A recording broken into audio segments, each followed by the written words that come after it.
जय माता दी। आप सभी को नवरात्रि की हार्दिक शुभकामनाएं। आज मैं आपके लिए लेकर आई हूँ माता रानी की एक पवित्र कथा जो हमें सिखाती है कि माँ की सच्ची भक्ति से हर दुख का अंत हो सकता है। आइए कथा शुरू करते हैं। बहुत समय पहले की बात है। एक बड़ा और समृद्ध राज्य था जिसका राजा था सूरत। राजा बहुत ही धर्मप्रिय, दयालु और प्रजा का हित चाहने वाला था। उसके राज्य में लोग सुख शांति से रहते थे, लेकिन संसार में सुख दुख, हानि, लाभ, मान अपमान सब चक्र की तरह घूमते रहते हैं। कुछ समय बाद उसके राज्य पर शत्रुओं ने आक्रमण कर दिया। राजा ने पूरी शक्ति से युद्ध किया, परंतु किस्मत ने उसका साथ नहीं दिया और वह हार गया। उसका राजपाट छिन गया। सबसे दुख की बात यह हुई कि जिन मंत्रियों, सैनिकों और अधिकारियों को उसने सम्मान दिया था, वही लोग शत्रु के पक्ष में चले गए। अपने ही लोगों का धोखा देखकर राजा का हृदय टूट गया।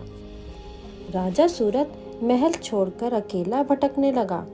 उसका मन बार बार यही सोचता था, कल तक जिन लोगों ने मेरी जय जयकार की, वही आज मुझे छोड़कर चले गए। जिन पर मैंने भरोसा किया, उन्होंने पीठ में छुरा घोंपा। भटकते भटकते राजा एक घने वन में पहुंचा। वहां उसे एक साधु का आश्रम मिला। साधु बहुत ज्ञानी और तपस्वी था। राजा ने उनका आशीर्वाद लिया और वहीं रहने लगे। कुछ ही दिनों में आश्रम में एक व्यापारी भी मिला। उस व्यापारी का नाम था समाधि। व्यापारी भी बहुत दुखी था, क्योंकि उसके अपने परिवार वालों ने उसे धोखा देकर घर से निकाल दिया था।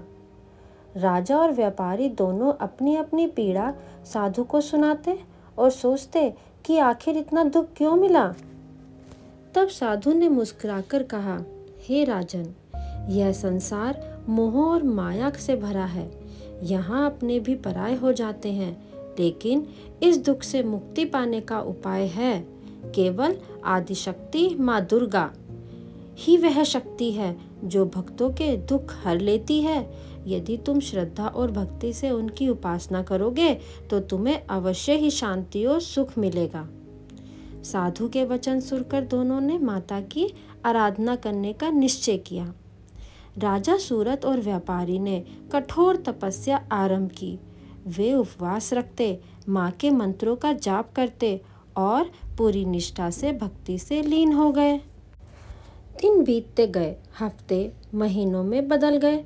आखिरकार उनकी भक्ति और साधना से प्रसन्न होकर माँ दुर्गा उनके सामने प्रकट हो गई। माँ का तेज अपरंपार था। सिंह पर विराजमान 10 भुजाओं वाली माँ दुर्गा ने मुस्कुराकर कहा, हे बालक, तुमने मुझे खुश कर दिया है। कहो तुम्हें क्या वरदान चाहिए। राजा सूरत ने हाथ जोड़कर कहा, हे माँ, मेरा राज्य छिन गया है। मेरे अपने ही मुझे छोड़ गए हैं। कृपा कर मुझे मेरा खोया हुआ राज्य वापस दीजिए और प्रजा का कल्याण करने का अवसर प्रदान कीजिए। व्यापारी ने कहा, माँ, मुझे इस मायाजाल से मुक्ति चाहिए। मुझे मोक्ष प्रदान कीजिए। माता रानी ने दोनों की मनोकामना पूरी कर दी। राजा सूरत को उसका राज्य और सम्मान वापस मिल गया और व्यापारी समाधि को मोक्ष की प्राप्ति हुई। इस कथा से हमें यह सीख मिलती है कि संसार में सब अस्थायी है। केवल माँ दुर्गा की भक्ति ही सच्चा सहारा है। चाहे परिस्थिति कितनी भी कठिन क्यों ना हो, सच्ची श्रद्धा और भक्ति से माँ अपने भक्तों को कभी निराश नहीं करती। नवरात्रि का पर्व माँ की इसी शक्ति का करुणा और आशीर्वाद का स्मरण कराता है। आशा है आपको यह कथा पसंद आई होगी। अगर यह कथा आपको पसंद आई है तो मेरे चैनल को लाइक करें, सब्सक्राइब करें। धन्यवाद। जय माता दी।